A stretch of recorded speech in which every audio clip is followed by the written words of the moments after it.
The comment that shook Washington. It was a calm May evening in 2025 when President Ibrahim Traoré, the charismatic 36-year-old leader of Burkina Faso, sat down for what was expected to be a routine interview with CNN International. The setting: his presidential office in Ouagadougou, adorned with traditional African art, offering a serene backdrop for a conversation on African leadership and global diplomacy. The interviewer, renowned journalist Anderson Cooper, had flown in for this exclusive, expecting to discuss regional policy, youth leadership, and Africa's rising influence. But what neither man could have predicted was that one seemingly harmless question would trigger a diplomatic firestorm across the Atlantic. A question about First Lady's President Traoré, Cooper began, adjusting his notes. You've been widely praised for your progressive governance and youthful leadership. Many compare you to a new wave of global figures. What are your thoughts on the role of First Ladies in modern politics? Traoré smiled, his military poise unmistakable. Strong women behind strong leaders are essential, he said.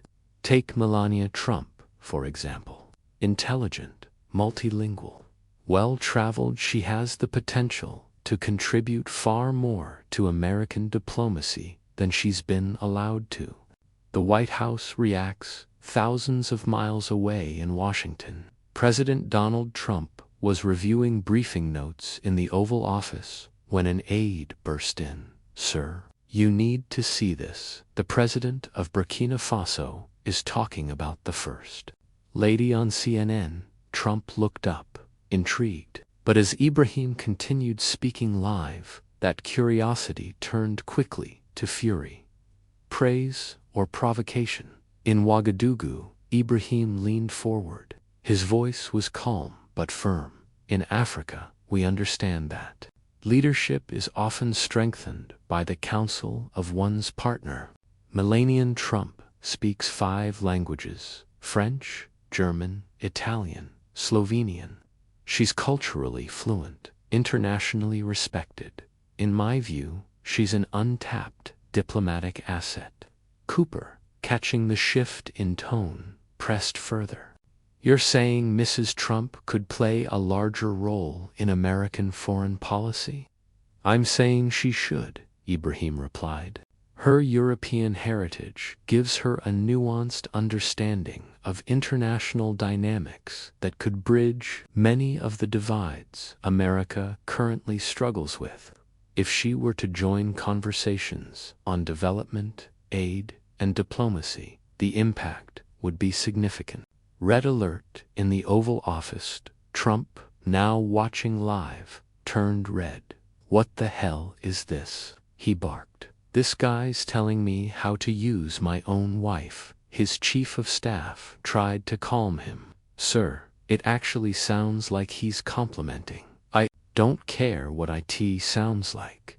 Meanwhile, in the East Wing, Melania Trump was quietly watching the interview unfold. She leaned forward, visibly moved by the respectful tone in which her name was being discussed. Unfiltered and unapologetic. Back on CNN, Traoré delivered a final, pointed remark. If the U.S. truly wants to lead the world with empathy and understanding, it needs to recognize the diplomatic value in people like Mrs. Trump. Sometimes, those who weren't born into power understand its responsibilities best. The comment was polite, but the subtext was razor-sharp. American leadership was underutilizing one of its own most promising voices. Damage control begins. Trump's voice exploded through the West Wing. Call the State Department. Get me every African ambassador in this city. I want to know who this 30-something soldier thinks he is. As chaos broke out among advisors and aides, Melania entered the room. Donald, maybe you should actually listen. Not now, Melania, he snapped. barely looking at her. She sat down across from him, unbothered by the storm. After all, the African president had just given her the kind of platform her own administration had never offered.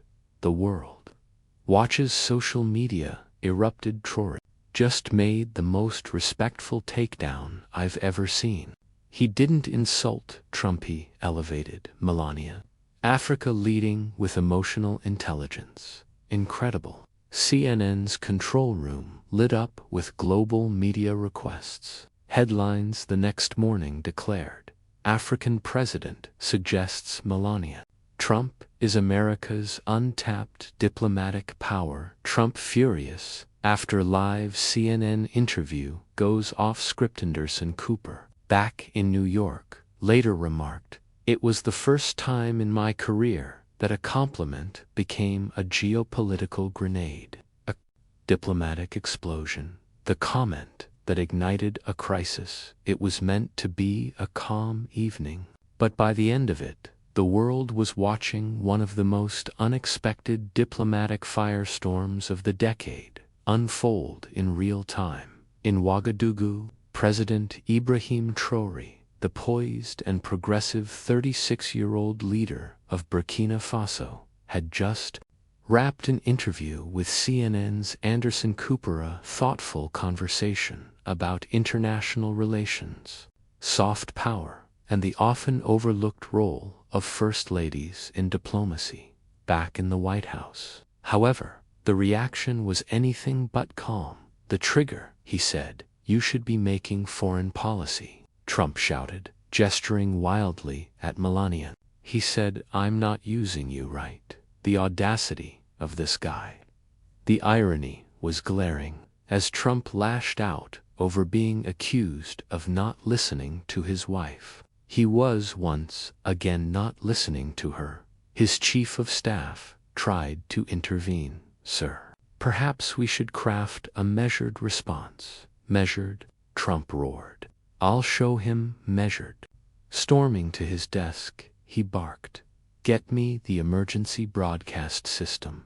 I'm going live in 10 minutes." A world on edge across phones and newsrooms worldwide. Notifications exploded. Breaking. President Trump to make emergency address following remarks by Burkina Faso President about First Lady in Ouagadougou. Ibrahim was still reviewing interview notes when his communications director, Yakuba Sawadogo, rushed in. "Mr. President, Trump is preparing an emergency broadcast about your comments on Mrs. Trump." Ibrahim blinked. "Emergency? Over what?" "I praised her intelligence. I called her a diplomatic asset." Media frenzy and divided American newsrooms scrambled. CNN's Wolf Blitzer called it unprecedented. A U.S. president delivering a national address to rebut a foreign leader's respectful opinion. Meanwhile, on Fox News, Tucker Carlson fanned the flames. "This is the kind of disrespect we warned you about. Who does this Ibrahim Traoré think he is?" But social media told a different story. Hashtags trended worldwide. Traoré defend Melanian hashtag respectful, not reckless in the East Wing. Melanian Trump sat silently as her press secretary entered. "Ma'am, the president would like you to issue a statement supporting his position." Melanian paused. Someone had finally acknowledged her potential not as decoration, but as a mind worth engaging. She wasn't sure she wanted to denounce that. The broadcast at 8:47 p.m. ET. President Trump appeared on every major network, his face flushed, his voice taut with fury. "My fellow Americans, tonight I address a deeply unacceptable situation that demands an immediate response. The president of Burkina Faso, a country that receives American aid, had the audacity to go on international television and lecture me on how to involve my wife in politics. He leaned into the camera. Let me be clear. No foreign leader tells the President of the United States how to run his family, his marriage, or his country. His anger escalated. Melania Trump is the First Lady of the United States, not some diplomatic prop for African politicians to analyze on TV. Then, the dagger, effective immediately. We are reviewing all aid to Burkina Faso. Maybe when they learn to respect American leadership, we'll talk. Global fallout. The broadcast ended. Analysts scrambled to make sense of what they'd just witnessed in Paris.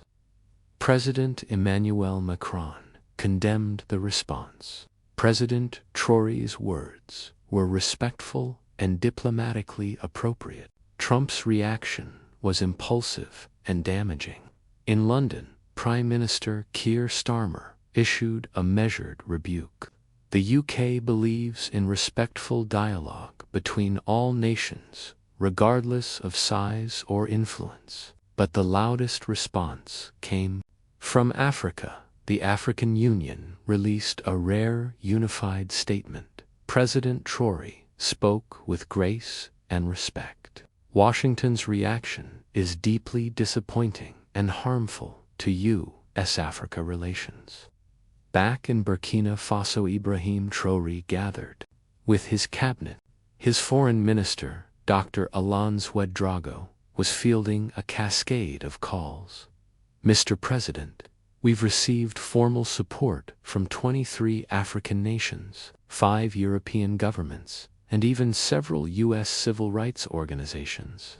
Ibrahim remained composed, despite the chaos. This was never about conflict. It was about truth, and truth eventually defends itself. Respect and repercussions. The diplomatic comment that shook a marriage. I stand by my words. President Ibrahim Traoré said calmly, as the global firestorm raged on. I was respectful to Mrs. Trump.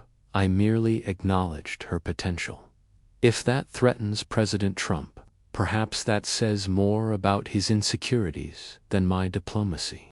His wife, Ajara, watching quietly from across the room, finally spoke up. Ibrahim, maybe this isn't just about politics. Maybe this is about how women in power are seen and ignored around the world. Backlash, broadcasts, and the First Lady's stand social media had erupted. Hashtag Trump meltdown and hashtag Ibrahim was right were trending worldwide. Americans were split, some outraged by Traoré's remarks, others praising his poise and perspective. But then, something happened that no one, especially Trump, expected. At 10:30 p.m., just 2 hours after the president's live tirade, the First Lady's office released a statement. I have reviewed President Traoré's comments in full. His words were thoughtful, respectful, and reflected a genuine appreciation for my background and capabilities.